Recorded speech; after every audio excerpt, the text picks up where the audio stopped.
Plus, former President Donald Trump travels to Miami ahead of his historic arraignment. And the August election is 8 weeks away. We speak with a member of the League of Women Voters. Newswatch starts right now.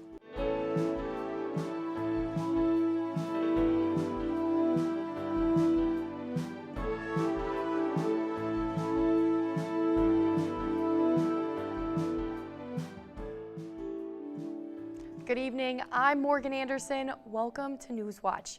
Nelsonville City Council is meeting tonight to potentially fill the vacant spot on council.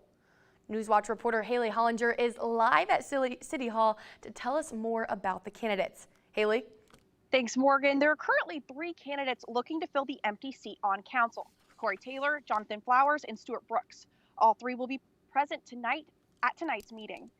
Corey Taylor may be a familiar name to some. Taylor has previous council experience and is opting to potentially return after resigning this past January. Taylor says that he wants back on council to try to keep the city moving forward. I'm just trying to do what's beneficial for the city as a whole, not for an elite few people. That's why I want to get back on council, because I'd like to get in a city manager that we can get a contract on. Jonathan Flowers is also looking to be appointed to the open seat. He's run for council before, and he's expressed that he wants to do what's best for the people of the city. Of the people in Nelsonville, and I just want to see it get better and not just stay stagnant. And I'm not saying it's stagnant, but I just don't want it to be okay. I just want it to be better than okay, you know? The other candidate for the spot is Stuart Brooks, who's one of the founders of Rocky Boots Company. Brooks did not comment, but he said that he would talk to WOUB after the meeting. The last time the council made a personnel decision, it was to determine if Bernie Roll would stay on as the city manager, but the vote tied 3-3. The potential is high for the vote to be tied again. We'll keep you updated on the latest from Nelsonville City Council. Stay tuned to WOUB. For Newswatch, I'm Haley Hollinger, live in Nelsonville.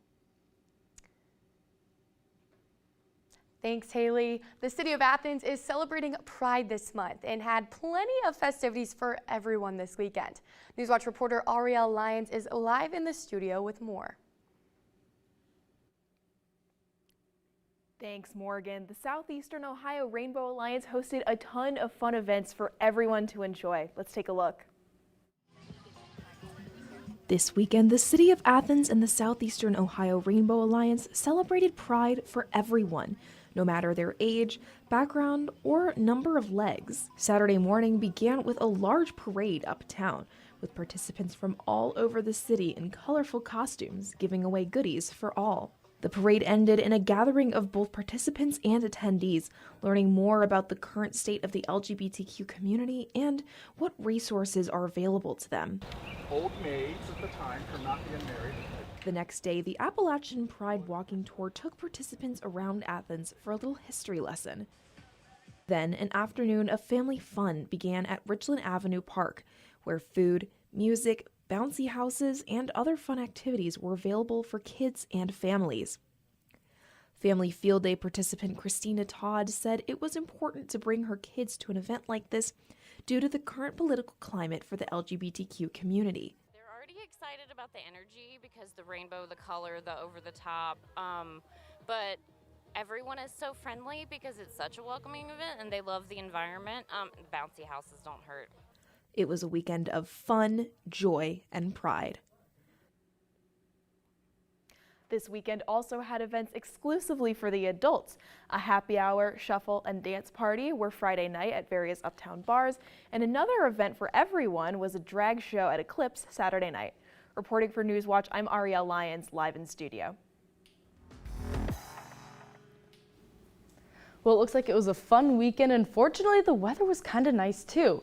Saturday we're in the 80s, mostly clear skies, but by Sunday we saw a couple of clouds rolling, a little bit of rain, especially in the evening, that actually carried over to this morning. Now right now it's a bit overcast and we're in the 70s as far as temperatures go, so pretty comfortable, but it's actually been a bit chilly. We had a cold front move through that sank temperatures overnight down to the 50s and even into the 40s, and unfortunately we're not really going to see that go away anytime soon. Right now, Athens is the highest. It's about 70 outside, with Lancaster, Newark, and Zanesville all in the 60s. And that temperature is just going to keep dropping overnight, and we'll see a low of about 40s.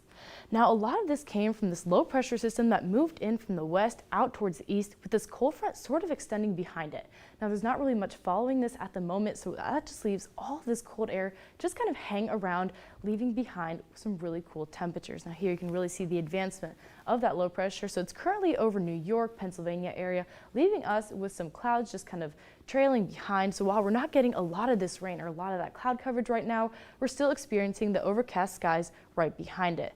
Now we're going to keep watching this because it's actually circulating back down and around, but I'll talk a little bit about that later. Tonight, however, we'll see mostly clear skies with a low of 46, so another cool night. Maybe if you want to open some windows to get some air circulating in, but it'll still be pretty chilly. So stay tuned for my full forecast, where we'll discuss that rain coming in the next couple of days. Back over to you, Morgan. Thanks, Emily. Foraging, pasture management, and sustainable agricultural practices were just a few of the topics farmers in Southeast Ohio discussed at Rural Action's Farm Walk and Talk. I went to check it out on Friday to see what it was all about. A walk through the pasture is more than just a stroll through the grass. It's a chance for farmers to learn from each other. I hope that, the shots are firing in people's brains about like how could they tweak things so that potentially they could make this more of their farm more of an enterprise and less of maybe a passion project. Each walk and talk is guided by an expert. My granddad, when I was a little boy, fertilized the pasture fields every year and limed them every year. Like Bob Hendershot, who's worked in the area of resource conservation for the U.S. Department of Agriculture for decades. Conversations range from how they cut grass to what crops are being grown and when they rotate their pastures. All to nourish the farmer's most precious resource. It all goes back to conserving the soil. That's our basic resource. Without the soil, you can't grow the plants. So we talk about managing the soil and improving it. Hendershot says these pasture walks are his favorite way of teaching. I enjoy getting out and talking with producers, especially the younger generation that's interested in grazing management and utilizing our landscapes for forages. Walking, talking, and learning from one generation to the next, creating a more sustainable future for agriculture in Southeast Ohio. Rural Action offers a variety of programs offering free learning opportunities like the Pasture Walk. If you're interested in learning more about sustainable agriculture in Southeast Ohio, check out their website. Ohio Governor Mike DeWine is proposing a new bill requiring parental consent for kids to use social media. The Social Media Parental Notification Act would require social media companies to create a method to determine whether the user is under the age of 16, and if so, obtain verifiable parental or legal guardian consent. DeWine's proposal is a part of his version of the state's operating budget. He says the proposal is to protect kids from the negative mental health impacts kids face from using social media. If passed, companies would have 90 days to comply with the proposal. Some public health officials are sounding the alarm on a measure in the Ohio Senate budget. A new measure in the Senate's version of the state budget would require all public and private colleges to allow students to decline mandated vaccines. CEO of the Ohio chapter of the American Academy of Pediatrics, Melissa Wervey Arnold, says many colleges require vaccines for illnesses like meningitis or measles, especially for those in dorms. She says the Senate version of the budget would weaken public health protections. Senators say they hope to vote on the budget in the coming days. Local community leaders are speaking out against a ballot issue raising the amount of support for a constitutional amendment from 50% to 60%. Members from Common Cause Ohio, Southeastern Ohio AFL-CIO, and the First Presbyterian Church of Nelsonville spoke at an event against the ballot issue. They believe Issue 1 will do more than just stop a reproductive rights amendment. It will instead hurt future initiatives that will help Southeast Ohio. Event attendee Debbie Schmeeding says, if passed, the new amendment would make passing future amendments virtually impossible. History of what amazing citizen initiatives have done for Southeast Ohio, and the future of it being virtually impossible. Ohioans will vote on issue 1 on August 8th. Board of Election offices across the state are preparing for voters to cast their ballot on August 8th. Deputy Director of the Athens Board of Elections, Tony Brooks, says they are treating this election no different than any other. This weekend, the BOE will be running logic and accuracy testing on all voting machines. According to Brooks, the tests are to make sure voting machines are tabulating votes correctly. As for polling locations, voters in the precincts of East and West Alexander, Albany Village, and Lee Township, your precinct has been moved to Christ Community Wesleyan Church. Brooks says BOE will join the Athens League of Women Voters at an event tomorrow. At the event, BOE will be giving a presentation about new voter ID rules. They will also be helping people register to vote. Coming up, we talk to the co-president of the Athens County League of Women Voters live in studio about tomorrow's event. Plus, former President Donald Trump is expected to appear in a federal courthouse tomorrow. We've seen just a little taste of the rain earlier today, but we're going to see a little bit more upcoming, and I'll talk more about what we can expect to see this week when Newswatch returns. A truck is driving, a car goes underneath it, and the devastation is horrible. Frontline and ProPublica investigate deadly truck accidents. Why do you think we're still stuck in this place where we need more study about the side guards? Unfortunately, resources are not limitless. And the fight for reform. A few $100s per trailer is going to put these companies out of business? Are you kidding me? Premieres Tuesday, June 13th, 10, 9 Central, only on PBS. He has a swashbuckling quality, so changed the language. He's hungry, he's excited, he loved being in love. They're absolute miracles of prose. The Merritts didn't have a chance. He's an odd bird. How can you not be obsessed about death? He was being treated for mental illness. The man is much more interesting than the myth. Hemingway. Thursday at 9 on WOUB. No! On Finding Your Roots, Lee Daniels. There were certain things we just didn't talk about. And Rebecca Hall. I just couldn't shake the feeling that there was something being hidden. Family History reveals a murder mystery. That's a lot to take in. It's complicated. And an indigenous deception. Your grandfather was a chief. It's truly mind-blowing. Plus, a DNA match. Hey, cousin. What? Tuesday at 8 on WOUB. We live, and God willing, we shall return. The time has come to go back to the moon. But now, we want to stay. Driven by water. We have found ice. And profits. The next great economic revolution. To establish a foothold for the future. To know that there is a branch of humanity that's there. Back to the moon on Nova. Wednesday at 9 on WOUB.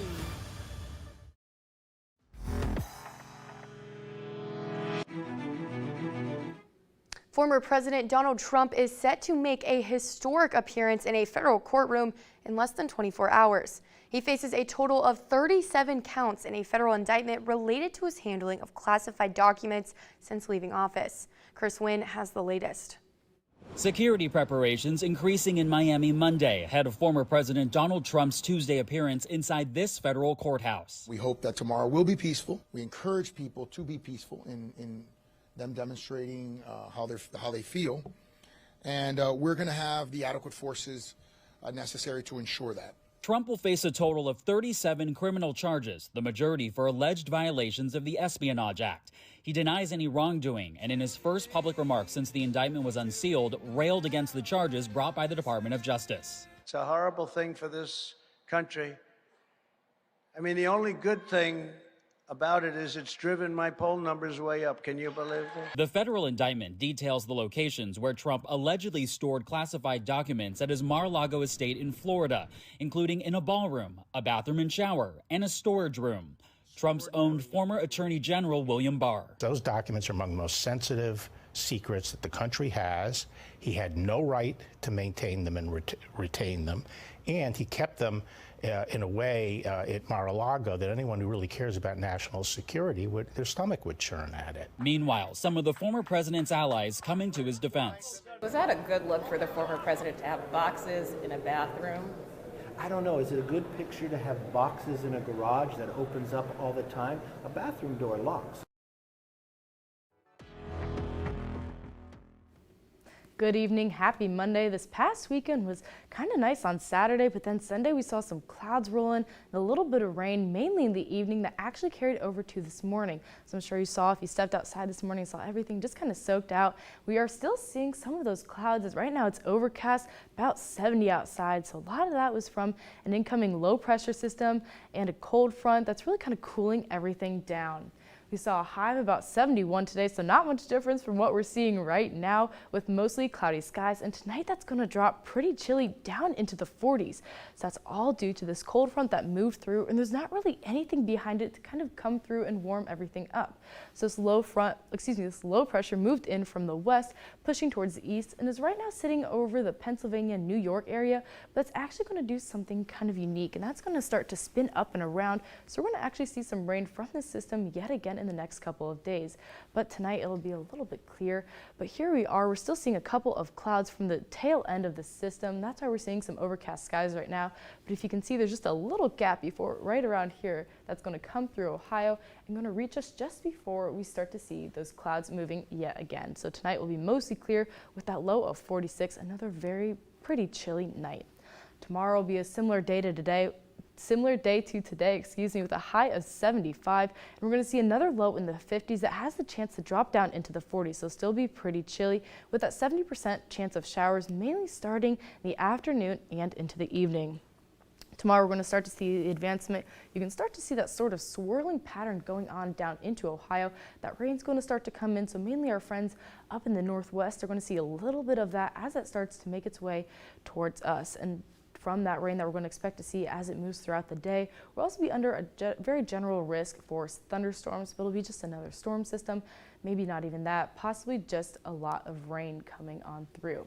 Now tomorrow night, that's when we really see the advancement of this system, and that's where we're going to start to see that 70% of rain showers start to pop up. And Wednesday, the system is really moving through, but starts to make its way back out east, leaving us with some pretty cloudy skies and some rainy conditions. But there's another cold front attached to that, so it'll keep conditions cool. Won't really drop the temperatures at all that much, but everything will just kind of be sustained in the 70s and the overnights in the 50s. So Wednesday, we'll see that percent chance of rain drop to about 50% with that high of about 76. So that doesn't really change too much. Still some pretty rainy days ahead of us. Thursday, that rain starts to lighten up as we see that tail end of that cold front and that low pressure system, but the conditions start to warm just a little bit. We'll be back in the 80s. And we'll see the rest of these 80s kind of last throughout this weekend and into next week. But there will be a lot of clouds sort of moving through, even a little bit more rain. So hopefully this week kind of holds out if you're hoping to get outside. Back over to you, Morgan. Thanks, Emily. A busy section of I-95 in Philadelphia collapsed over the weekend, snarling traffic and upending regional travel. Gloria Pazmino takes a look at how this crisis could have further-reaching complications. A dramatic road collapse along one of the busiest corridors in the country. A section of northbound I-95 in Philadelphia wiped out over the weekend when a tanker truck caught fire beneath an overpass. Officials say repairs could take months. It is our goal to be as quick in our response and our remediation of the challenges as we can. While a critical artery for local commerce, 95 is also integral to the movement of freight nationally. This is not just about commutes, this is also about supply chains. About 150,000 vehicles a day, and a good percentage of that is trucking. The ripple effects could lead to delays and increase the cost of shipping and inventory storage. This is going to be a major disruption in that region, and it's really going to affect the whole Northeast. Major road closures are not an isolated phenomenon. It's a cruel reminder of the importance of our infrastructure, but we have been surrounded by reminders. Previous bridge failures in cities like Memphis and Minneapolis cost the local economies tens of millions of dollars, while a 2017 closure of Atlanta's I-85 led to customer loss for 75% of area businesses, according to a survey by Invest Atlanta. Transportation Secretary Pete Buttigieg says the federal government is committed to assisting reconstruction. The entire region affected by this will have the full support of the United States Department of Transportation for as long as it takes. I'm Gloria Passamino reporting. After the break, we speak to the co-president of the League of Women Voters about an event talking about this August election. And to stay up to date on the latest from Newswatch, check us out on Instagram, Twitter, and YouTube. He has a swashbuckling quality, so changed the language. He's hungry, he's excited, he loved being in love. They're absolute miracles of prose. The Merritts didn't have a chance. He's an odd bird. How can you not be obsessed about death? He was being treated for mental illness. The man is much more interesting than the myth. Hemingway. Thursday at 9 on WOUB. No! On Finding Your Roots, Lee Daniels. There were certain things we just didn't talk about. And Rebecca Hall. I just couldn't shake the feeling that there was something being hidden. Family History reveals a murder mystery. That's a lot to take in. It's complicated. And an indigenous deception. Your grandfather was a chief. It's truly mind-blowing. Plus, a DNA match. Hey, cousin. What? Tuesday at 8 on WOUB. Next time on Antiques Roadshow, this is Cassandra, and this is Spot. She came to me with the name Spot. You knew that Spot was for you the minute you saw her. I had to have her. You could not find a better one. Spot, you're doing good. Find out how good of a dog Spot is next time on Antiques Roadshow from Charleston, South Carolina. Monday at 8 on WOUB. A truck is driving, a car goes underneath it, and the devastation is horrible. Frontline and ProPublica investigate deadly truck accidents. Why do you think we're still stuck in this place where we need more study about the side guards? Unfortunately, resources are not limitless. And the fight for reform. A few $100s per trailer is going to put these companies out of business? Are you kidding me? Premieres Tuesday, June 13th, 10, 9 Central, only on PBS.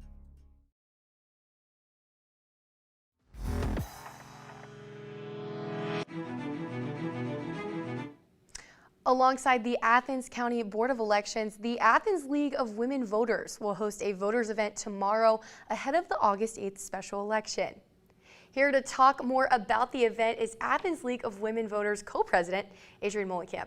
Adrienne, thanks for joining us. Thanks for having me. So first things first, what is the role of the Athens League of Women Voters in this upcoming special election? Our role is always to serve voters, and so we are working on letting people know that there is an August election, because a lot of people don't know that's happening. And then, from there, we're helping to register voters, make sure people know about the new changes to the election laws. There's new voter ID rules, so that everybody can make a plan that works for them to vote. Absolutely. So following off of that, should voters be concerned now that there's a lawsuit before the Supreme Court that's challenging the Ohio Senate measure that was passed in April? No, I don't think so. We don't have any way of knowing what will happen and when it will happen, so voters should be preparing now to cast their ballot for the August special election. Gotcha. And then coming off of that especially, what are some of those changes that voters could expect in the special election on August 8th? Well, let me say, if you want to hear the whole list of changes, come to see the Board of Elections presentation that will be tomorrow. That's June 13th at 7 p.m. in the Athens Community Center. The main changes are going to be changes to voter identification, so that voters who are voting in person, whether that's on Election Day or early in-person voting, are going to have a valid photo ID, and that's a pretty short list of acceptable IDs, including Ohio driver's licenses, state ID cards, passports, and a very limited selection of military IDs. Gotcha. And then how is this special election, or if at all, will it be connected to the abortion rights amendment ballot later in November? It's really not connected to any one issue.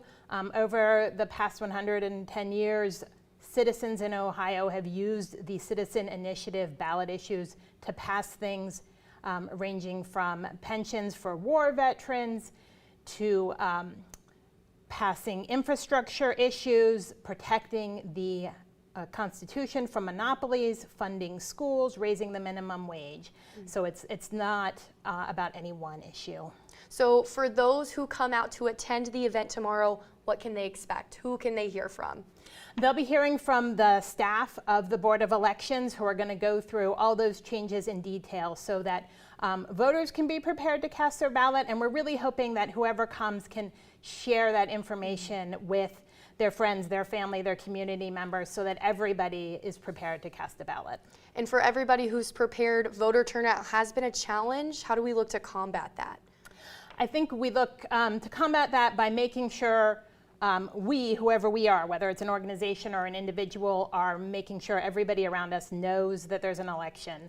Especially in the summer, people may not be in town on August 8th, so anything we can do so that people know they can go in and vote early. They can request an absentee ballot, which is especially important for anybody who doesn't have that photo ID. They can vote by absentee ballot with the last 4 digits of their social security number. Wonderful. Good information to know. Adrienne, thank you so much for joining us. Thank you. Voters not registered yet can do so at the session tomorrow at the Athens Community Center. Or you can find more information at athensleagueofwomenvoters.org. When we return, 4 kids are rescued from the Colombian Amazon River. But first, here's a look at what's coming up tonight on your public television station. When we tell our stories, we leave the black stories out. And the Buffalo Soldiers were a perfect example of that. The Army gave him the only part of the American dream that the nation would let him share. It gave them a sense of respect to wear the uniform of the United States.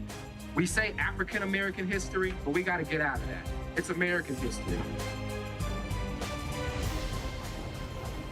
Tuesday at 9 on WOUB.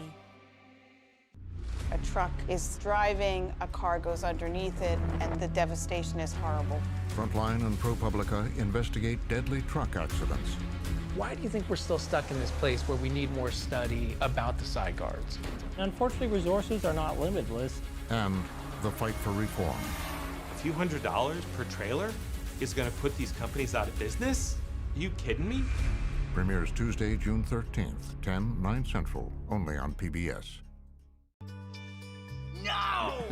On Finding Your Roots, Lee Daniels. There were certain things we just didn't talk about. And Rebecca Hall. I just couldn't shake the feeling that there was something being hidden. Family History reveals a murder mystery. That's a lot to take in. It's complicated. And an indigenous deception. Your grandfather was a chief. It's truly mind-blowing. Plus, a DNA match. Hey, cousin. What?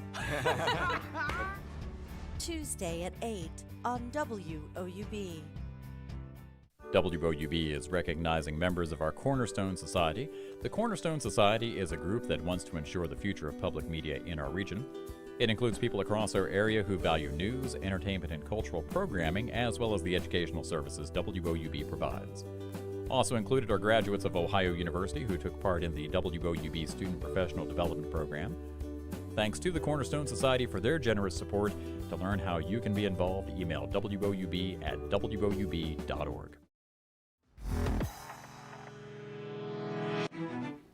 Joining us at the desk is Emily Dietz with the weather. Emily, what can we expect for this week?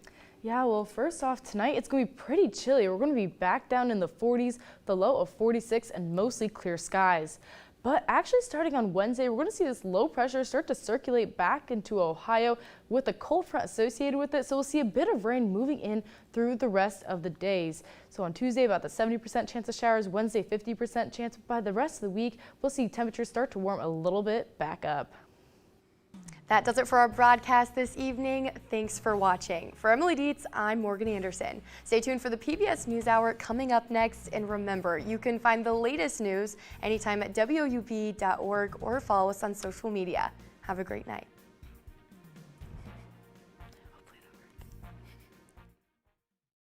Rather than trading your car in, do something very good for yourself, for your community, and give the car, donate it to public television. It's so much easier than trying to sell your car.